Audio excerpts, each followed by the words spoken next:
জয় যিশু। প্রথম পাঠ প্রবক্তা হাগয়ের গ্রন্থ হতে আজকের বাণী পাঠ।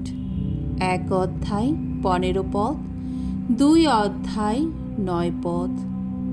প্রবক্তার মুখ দিয়ে ঈশ্বর সকলকে জানালেন, জেরুসালেমের নবপ্রতিষ্ঠিত মন্দিরটির ঐশ্বর্য গরিমা স্মরণীয় হয়ে থাকবে। পারস্য রাজ দারায়ুসের শাসনকালের 2য় বছরে 7ম মাসের 21 তারিখে প্রবক্তা হাগয়ের মুখ দিয়ে উচ্চারিত হল ভগবানের এই বাণী। জুদেয়ার প্রদেশপাল জেরুবাবেলকে, মহাযাজক যোশুয়াকে এবং জাতির অবশিষ্ট সকলকেই তুমি এখন এই কথা বলো। তোমাদের মধ্যে এখনো এমন কে বেঁচে আছে যে এই মন্দিরটিকে তার আগেকার সেই ঐশ্বর্যময় অবস্থায় দেখেছে? আর এখনই বা তোমরা মন্দিরটিকে কি অবস্থায় দেখছ? তোমাদের কি মনে হচ্ছে না এই যা দেখছ তা কিছুই নয়? কিন্তু তবু এখন মনটাকে শক্ত করো জেরুবাবেল। একথা শোনাচ্ছেন স্বয়ং ভগবান।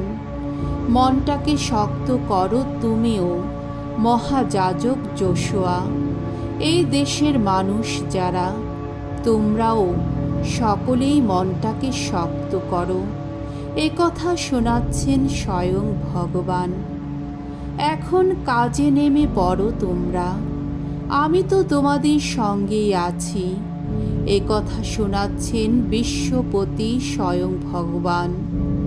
তোমরা যখন মিশর ছেড়ে বেরিয়ে এসেছিলে, তোমাদের কাছে আমি তো তেমন প্রতিশ্রুতি দিয়েছিলাম।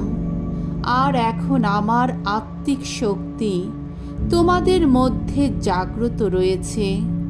তাই কোনো কিছুতেই ভয় পেও না তোমরা। বিশ্বপতি ভগবান তো এই কথা বলছেন। আর মাত্র কয়েকটা দিন, তারপর আমি আর একবার আকাশ ও পৃথিবী, সমুদ্র ও স্থলভূমি সব কিছুই কাঁপিয়ে তুলব। কাঁপিয়ে তুলব ভিন জাতির সমস্ত মানুষকেই। তখন সমস্ত জাতির মূল্যবান সব কিছুই এখানে আনা হবে। আর আমিও তখন এই মন্দিরটিকে ঐশ্বর্যময় করে তুলব। একথা বলছেন বিশ্বপতি স্বয়ং ভগবান। যত রূপ সব আমারই, যত সোনা সব আমারই। একথা শোনাচ্ছেন বিশ্বপতি স্বয়ং ভগবান। এই নতুন মন্দিরের ঐশ্বর্যের কাছে সেদিন ম্লান হয়ে যাবে আগেকার মন্দিরের ঐশ্বর্য। একথা বলছেন বিশ্বপতি স্বয়ং ভগবান। আর এই স্থানটিতে আমি মানুষকে সুখ শান্তি দিয়ে ধন্য করব। একথা শোনাচ্ছেন বিশ্বপতি স্বয়ং ভগবান। প্রভুর বাণী। ঈশ্বরকে ধন্যবাদ। শাম সঙ্গীত 43 অধ্যায় 1 থেকে 4 পদ। ধুয়ো, ঈশ্বর আমার, আশা আমার, গাইব তোমারই গান। ওগো ঈশ্বর, তোমার কাছ থেকে যেন পাই সুবিচার। ওই যত ভক্তিহীন লোকের বিরুদ্ধে আমার সপক্ষেই দাঁড়াও তুমি। যত শঠ নষ্টমতি মানুষের হাত থেকে আমায় উদ্ধার করো তুমি। ওগো ঈশ্বর, তুমি তো আশ্রয় আমার। তবে কেনই বা তুমি আমায় ঠেলে দিয়েছ দূরে? আজ কেনই বা শত্রুর তাড়নায় আমায় এমন দুঃখে পথ চলতে হয়? তোমার আলোক, তোমার সত্য প্রেরণ করো। আমার পথের তারাই দিশারি হবে, আমাকে তারাই নিয়ে যাবে ওগো তোমার সেই পবিত্র পর্বতে। নিয়ে যাবে তোমার সেই আপন আবাসে। তখন ঈশ্বরের বেদির কাছে এগিয়ে যাব আমি, যাব আমার আনন্দ ধন প্রাণের পুলক ঈশ্বরেরই কাছে।